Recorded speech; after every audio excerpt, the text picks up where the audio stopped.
Hi, my name is Alan Hirahara from Sacramento, California, here to talk about the Superior Capsular Reconstruction. I'll be giving a 2.5-year case report and update of where we are. We know that the SCR helps reduce the superior translation and escape of the humeral head. It decreases impingement of the greater tuberosity on the inferior acromion, and it helps center that humeral head onto the glenoid. This allows the deltoid and the remaining muscles to function properly when we have lost that rotator cuff stabilizer. We know that Dr. Teruhisa Mihata published in 2013 his methodology of 24 shoulders over 2 years using a fascial autograft to reconstruct the superior capsule. He showed he had an acromion-humeral distance going from 4.6 to 8.7, and AICS scores going from 23.5 to 93, and that 20 patients had no graft tearing or tendon retear. We found that the ArthroFLEX human dermal allograft has been very, very robust. It's highly biocompatible, has about 97% of the DNA removed, has excellent suture retention strength, and also a variable thickness, meaning we can use a graft that's only 3.5 millimeters as opposed to trying to get a fascial autograft of 6 to 8 millimeters. I published that technique, Arthroscopic Superior Capsular Reconstruction, for treatment of massive irreparable rotator cuff tears in arthroscopy techniques in 2015. Here's the case presentation. We have a 59-year-old right-hand dominant female who is a school teacher. She was going to have to retire since she couldn't get her arm up, couldn't write on the board. She had 3 attempts at rotator cuff repair.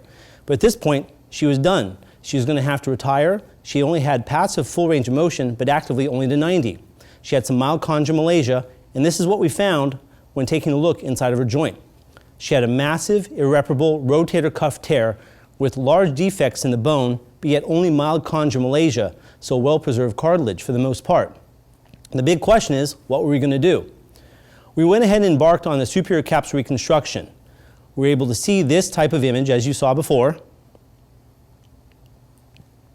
We then were able to graft an ArthroFLEX 3.5 millimeter dermal graft into position. Looking at it from both the subacromial space and now from the joint, you can see it pretty much looks like a rotator cuff tissue reproduced, and that humeral head is now down. Afterwards, just 2 months later, she came in and she was able to fully lift her arms up overhead on her own volition. Her pain level had come down tremendously. And we just saw her recently at 2.5 years out. She's having essentially no pain. She's back to full work. She's able to fully use her arm. She has some issues with endurance strength after a whole day of work. She can't keep her arm up that long as she gets tired because she does not have a rotator cuff, but at least she's able to do it. So she's been able to maintain her life, didn't have to retire, and she's very happy with a lot less pain. Her MRI before showed she had no rotator cuff. 4 months later, the SCR was intact, and here, 2 years later, an MRI shows that her SCR graft is still in position, no different when it was 4 months after her surgery. But they don't all look that thin. Here's an example of one of my other patients who had an SCR done, and you can see the robust nature of that actual thick graft. What was interesting was we started also taking a look at these patients using ultrasound. On the long and short axis, you can see very clearly the graft in position. What was most interesting is, as we were doing the ultrasound, we turned on the Doppler and we were able to see a pulsatile vessel right in the attachment site at the greater tuberosity.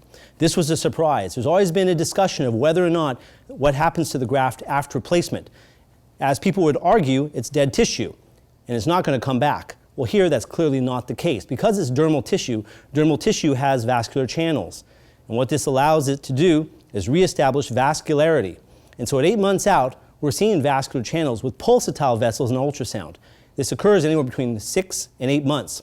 What's also interesting with this specific patient is we re-ultrasounded her after 1 year, and those pulsatile vessels, they went away, which is not a big surprise because we're going to get transformation of the tissue. And the tissue is going to lose eventually its pulsatile arteries and veins. The reason is normal tendon doesn't even have these. Here's another case from Dr. Evan Letterman. One of his patients who had had an SCR actually fell and had the graft rupture when she tried to go wakeboarding. At this point, he had to take the graft out, and we were able to look at the histology. In comparison to the pre-implant to the explant, you can see there's a big difference just grossly. But more importantly, as you get down to the microscopic level, you start to see that there actually is blood vessels. So we're seeing integration and vascularity. We're also seeing tendon-like structure indicating remodeling. We're also seeing recellularization, actual cells implanting themselves into the actual graft. As well, especially at the interface between the humeral head and the graft, we're seeing an excess of fibrocartilage buildup, meaning that we're getting remodeling. We're getting forces pushing and rubbing on the articular side, but yet not on the bursal side. As you can see from the graft, it is sided. It is not symmetric all the way around. Therefore, the graft is doing its job. It's holding the humeral head down as we expected. So overall to date results, looking at pain scores and ASCS scores, my patients have been seeing a dramatic improvement in pain. And this is in comparison to a group of massive rotator cuff repairs I've done in the past. If we take it to date, we can see that in addition to it not doing well just after 6 months, but even 2 years out, these patients are still doing quite well, with visual analog pain scale scores going down to essentially 0, and ASCS scores continuing to climb and improve and stay there. So people aren't just getting better and then having trouble down the road. They're actually continuing to improve even as the years go by. Acromial-humeral distance likewise has always been a concern. We see in the early phases that acromial-humeral distance improves. This is normal. That humeral head is being reset down into the glenoid as it's supposed to. But that stays. The big concern is people thought that, oh, this would just fade over time, but it's not. These numbers are holding, and as you can see from the black highlighted line, which is the average, that it starts off low and continues to climb even up to 2 years later. And this is essentially with all the incoming patients that we're seeing. At this point, though, we've learned a lot of things. We've learned that we have to be very specific about how we do our repair. How we do the reconstruction is so important.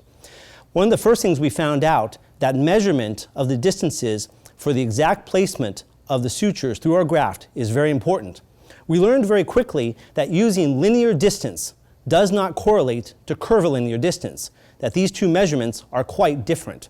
Therefore, we can't use straight measures in the joint over a glenoid or over a humeral head to measure our distances so that we can get the exact placement of our suture in the graft. We've learned that we had to create something else, something different, in order to be able to measure these distances appropriately and exactly.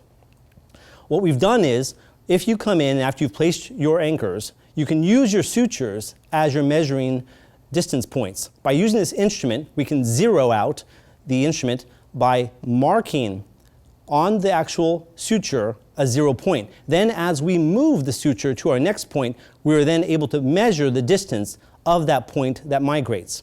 This allows us to get exact measurements over a curvilinear distance and then translated to linear distance, so then when we mark it on a flat surface on our graft, that exact distance will have been set. So the arm position is critical, because naturally, if the position of where those sutures go through the graft is important, well, and the measurements are important, well, where we set the arm is important, because we have to remember that the glenoid and the tuberosity are not set points. Because the humerus moves, that can change. So if we take this example of a glenoid with a humeral head and a tuberosity with the black little holes as our actual anchor points, we can see that if we rotate the arm, those positions between the anchor points changes. You can see that if we internally rotate, the anterior anchor points will shorten and the posterior anchor points will lengthen. And likewise, if you externally rotate, you get the contrary. Likewise, if you abduct the arm, those anchor points medial to lateral will get closer together. Therefore, you have to make sure that the shoulder is in the position you want it before you measure, so that we get the exact points. If you have too much abduction, it will create too much shortening and the graft will be too constrained. We've also found that there have been other issues.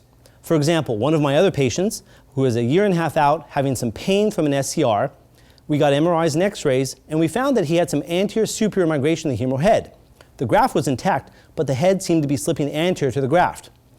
Now prior, some of Mahada's work had always told us that we didn't have to worry about anterior fixation, but he was working with fascia lata, which we've learned is much stiffer than our ArthroFLEX dermal graft. With the dermal graft being more elastic, it turns out we have to be much more specific about how we fix it and how we do the repair. Because the autograft, fascia lata, is stiffer, it does limit some range of motion, but it also helps by keeping the head down a little bit easier. So the question is, what should be done? Well, we did a little research and found that there's something called Poisson's ratio. Now this is a ratio of transverse contraction strain to longitudinal extension strain in the direction of stretching force. So what this means is, let's take an example of a fish. If we pull the fish in lengthwise, it will contract in the center, making it more narrow. Therefore, if we do the contrary, we pull on the fish both in the upwards and downwards direction, just to hold it in place, to give it more stability. If we once again pull it head to toe, it cannot stretch as much, and it limits how much stretch is available. What this tells us is, if we look at some of our history, Dr. Burkhardt showed us that there was a rotator cable complex that ran from anterior to posterior. And we know that that suspension bridge helps maintain the stability. But we now know and understand better is what it's doing. Again, this is Poisson's ratio. If we fix our graft anterior to posterior securely, not just posteriorly, we can limit the elastic deformation in the medial lateral direction, meaning it will not stretch as much. So that cable complex is necessary to reestablish when we use the ArthroFLEX. This will help limit the stretch and maintain head stability. That means we need to make sure that we fix the graft not just posteriorly, but we fix it anteriorly down to the lesser tuberosity or to the subscap itself, but yet we cannot over-constrain the shoulder. That is still a key component. But because we have the elasticity, it's going to be less of a concern with the dermal graft. So at this point, my indications are for SCR, irreparable supraspinatus and/or infraspinatus tears, failed conservative management, intolerable shoulder pain, and subjectively unacceptable dysfunction. I do exclude moderate to severe arthropathy, bone defects, absence of deltoid, lat dorsi, or pec function, and shoulder stiffness. And currently I'm limited to about a 4 centimeter anterior posterior defect. That's the current limit of how big our grafts are. There's also a difference in my rehab. In my massive cuff repair protocols, I was very cautious to be very slow with my patients and not let them do much. With my SCR patients, unfortunately, they've been just too happy. At this point, they've been pushing me to let them do more and more because they're having so little pain after surgery. It's been quite remarkable. The comments from essentially all my patients, especially those that have had previous cuff repairs, is that this was the least painful of all their surgeries. And they feel so better even after 2 days after surgery. So what we've done is we've started letting them move early, getting functional outcome, functional movement. So the sling is there for only comfort.